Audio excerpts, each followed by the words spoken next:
Sagutin natin 'tong tanong na 'to. Sabi niya, how to apply to Canada. I think tong 10 minutes na 'to ng TikTok ay kulang just to discuss yung mga vitals sa process kung paano mag-apply sa Canada.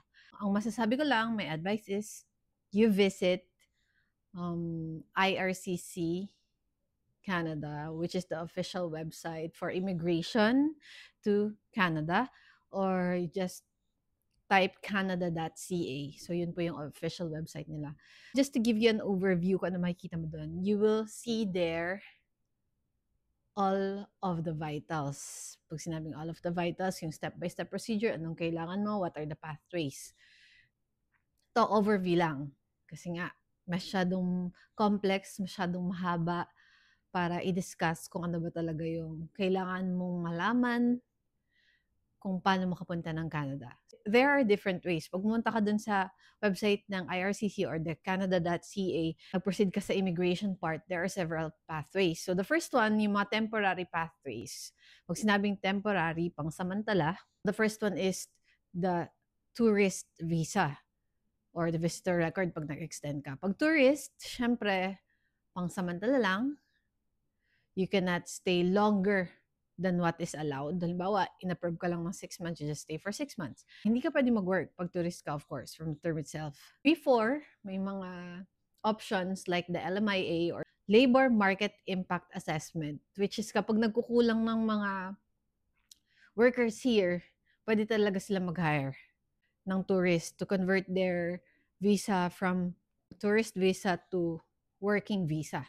Pwede na sila mag-work. Specific span of time plus closed work permit yun. Kasi kung sino lang yung employer na nagpa-approve nung visa mo na yun, working visa mo na yun, dun ka lang pwede mag-work. Unless lipat ka sa iba na meron ding pina-approve na LMIA. Pero yun nga, dati yun. Ngayon, nagbago na. Maraming nagbabago sa policies ng Canada. Hindi na pwede while you're staying here in Canada, where you're inside Canada as a tourist, hindi ka na pwedeng bigyan ng LMIA. Unless lalabas ka and then papasok ulit.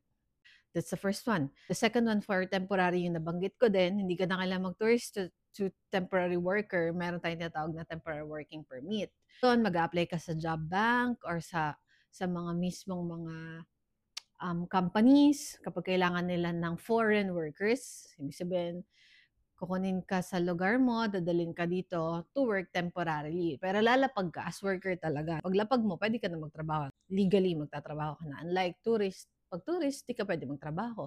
Papakonvert mo pa through LMIA. So, those are the temporary. Ewan ko kung meron pang iba, pero yun yung mga basic na alam ko based sa last na pag-aaral ko dun sa website niyan. Yung another option, which is very expensive, is the international student pathway. So, pag nag-aaral ka dito, bibigyan ka ng post-graduation work permit or postgraduate work permit, makakapagtrabaho ka after mo mag-aral, and then pwede ka na mag-apply for permanent residency. Depende kung ano ang points mo. Pagka na-permanent ka na, then you can continue to become a citizen here. Medyo mahal siya kasi based din sa experience ng family namin, yung mga kapatid ko nag-aral dito, almost 1 million.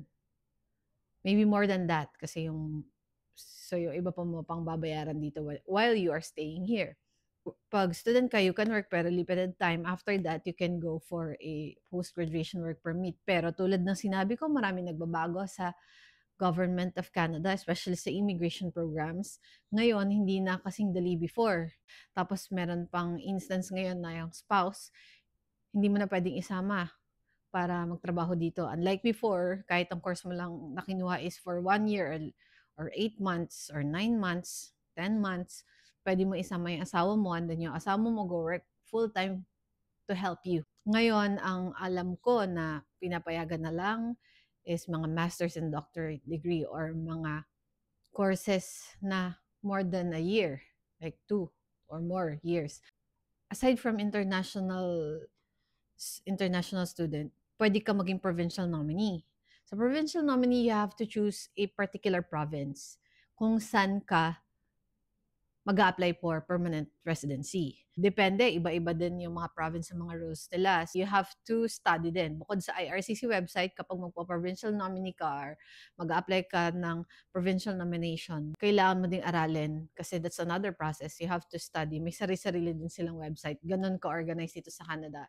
Mostly talaga online ang process. Mostly. I'm not saying all, but mostly. So napakadali lang even if you're in different country, nasa Pilipinas ka, pwede mong i-process na hindi mo kailangan magpakita face-to-face. Unlike sa mga services natin sa Philippines na kailangan mo talagang pumunta personal.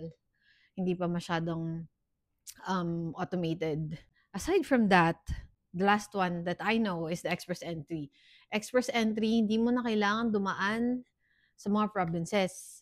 So kapag in demand yung course mo, meron kang enough na experience sa home country mo, and then mataas yung points mo, pwede ka na agad nila ma-invite, and then mamimili ka lang doon kung ano bang province yung target mo. Hindi mo na kailangan mag-apply sa particular province na yun. Like halimbawa, pumili ka ng 10 provinces, pwede yun. And then mataas yung points mo, pwedeng kahit ano dun sa province na yun yung mag-invite sa'yo through the express entry, magiging permanent resident ka. After mong ma-permanent resident, yung last naman is the citizenship, which is hindi siya automatic sa atin. Kailangan mo na dadaan ka sa permanent residency bago ka maging citizen. Yeah, permanent residency muna or maging permanent resident ka muna bago ka maging citizen. That's the process here. Kailangan mag-stay ka ng 3 years na dire-diretso. May specific number of days para ma-qualify ka sa citizenship. And then may kukunin ka pang test, interview. Hindi siya madali. Guys, walang madali sa process. But pwede mong gawin yon ng do-it-yourself or DIY na tinatawag. Because I do it myself. Hindi ako kumuha ng mga immigration lawyer, immigration consultant, or agency to become a permanent resident of Canada. If kaya ko, kaya nyo din. You just have to gain your experience. You just have to study the process kasi hindi mo pwedeng iasa sa iba yan. Kailangan ikaw mismo yung may alam. Ikaw ang umaral para sigurado ka. Kasi pag may doubt ka, malaking pera yung masasayang.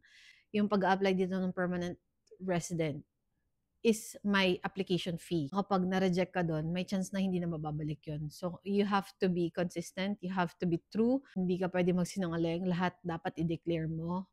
And yun nga, you have to study well the process. Hindi siya basta-basta. Eto, I'm telling you yung alam ko. Maraming nagbabago sa mga policies. So, marahil na yung alam ko ay may nadagdag na mas applicable sa'yo. You just have to study. You just have to visit the most reliable website, which is the IRCC, the official website for immigration of the country of Canada. So, yun lang guys. So, just drop other questions you have for me to answer on my next videos. Bye-bye!